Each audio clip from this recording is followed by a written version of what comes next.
Will you please explain how Muhammad, the greatest of all the prophets, with his usual keen intellect, was able to mix up the 10 plagues of Egypt with the 10 commandments at Mount Sinai? Like everything else in his Quran, Muhammad's comprehension of the biblical stories was minimal, to say the least. He invariably got them mixed up, both in time and space.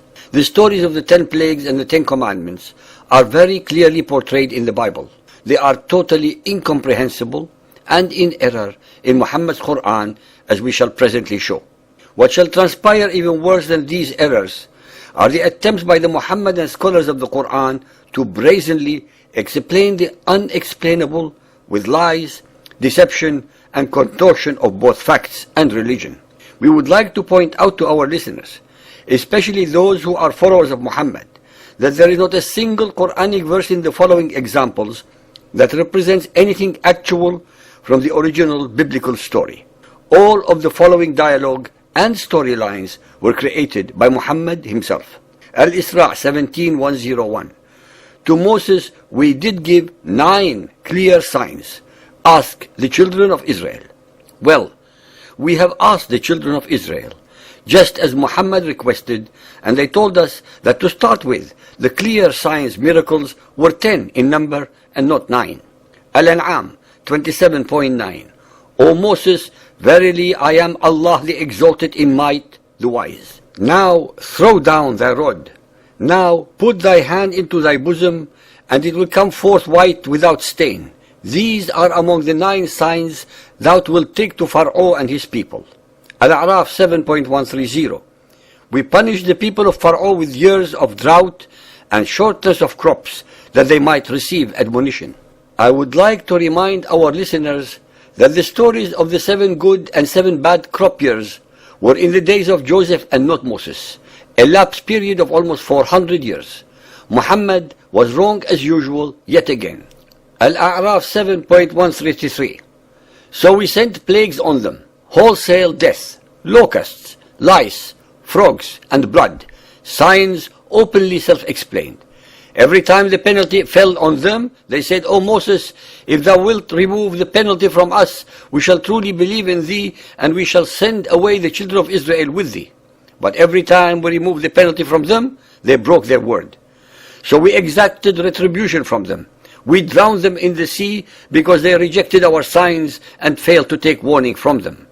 And we made the people, the Israelites, considered weak and of no account, inheritors of lands in both east and west lands, whereon we sent down our blessings. The fair promise of the Lord was fulfilled for the children of Israel because they had patience and constancy. We took the children of Israel with safety across the sea. The translator of the Quran, Abdullah Yusuf Ali, who is extremely knowledgeable in the Bible, nonetheless enumerates with deliberate falsehood the following signs, miracles that allegedly befell Egypt. The 9 clear signs are the rod, the radiant hand, the years of drought or shortage of water, short crops, and the 5 mentioned in this verse. These epidemics among men and beasts, locusts, lice, frogs, and the water turning to blood. Ladies and gentlemen, anyone who has read the original biblical version would immediately realize that the so-called miracles of the rod, the radiant hand, the years of drought and shortage of water are not in the story of the Exodus. The Bible recites the following plagues: water turning to blood, frogs, lice, swarm of wild beasts, epidemic, boils, hail, locusts, darkness, and finally the death of the firstborn, making 10 plagues and not 9. From the very beginning, the foundation stones of Muhammadan Islam reside in the 2 commandments of the Hebrew Decalogue, the 10 commandments of the Torah. Genesis 20.3. There is no God but God. There is no image or likeness to God. This should bring to the attention of the listeners the incredible similarity also between Muhammad's Shahada testimony. There is no God but Allah.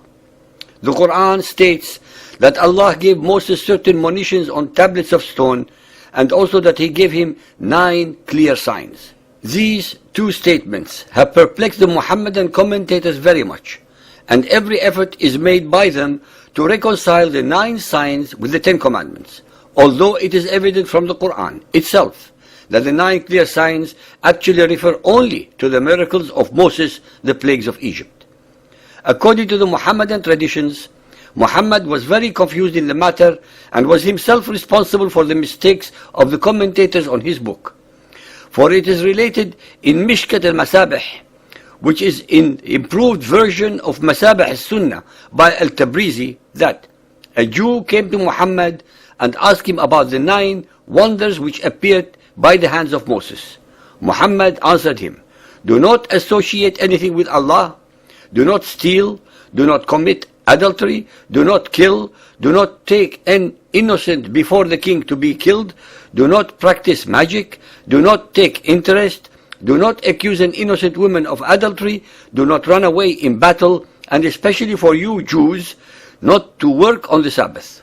Muhammad was of course his usual and understandable ignorant self, in error on 5 of the items he mentioned, as well as having given the wrong answer to the question, which related to the 10 plagues and not the 10 commandments. Al-Muhaddith Abdul Haq al-Dahwali remarks on this tradition that the Jew asked Muhammad about the 9 miracles or plagues of Egypt, but Muhammad answered him in error with the 10 commandments.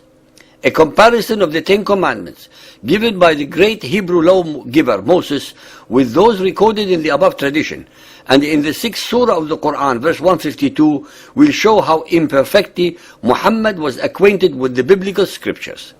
The commentator Hussein, who wrote 400 years ago, says that the following verses in Surah Al-An'am are those 10 commandments, which in every dispensation are incumbent on mankind and cannot be abrogated, meaning undoubtedly the 10 commandments from Moses.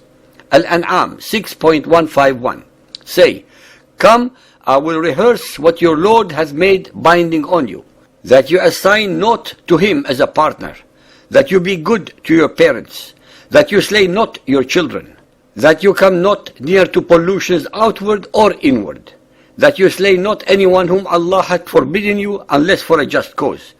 Come not nigh to the substance of the orphan, but to improve it until he came of age. Use a full measure and a just balance. And when you give judgment, observe justice, even though if the affair be a kinsman. Fulfill the covenant of Allah. Follow not other paths, lest ye be scattered from his path. This he hath enjoined so that we may fear him." Compare the above with the biblical 10 commandments. Exodus 20.3. "You shall have no other gods beside me. You shall make no graven images. You shall not utter the name of God in vain. Remember the Sabbath day. Honor your father and mother. You shall not murder. You shall not commit adultery. You shall not steal. You shall not bear false witness. You shall not covet your neighbor's wife." In conclusion, ladies and gentlemen, there is no human being on earth who can show a single verse in Muhammad's Quran that represents a new, intellectual, moral, spiritual, and original concept, precept, thought, or idea which is in any way, shape, or form equal to or superior to these that Muhammad plagiarized, plundered, pirated, and or perverted from the Hebrew Bible.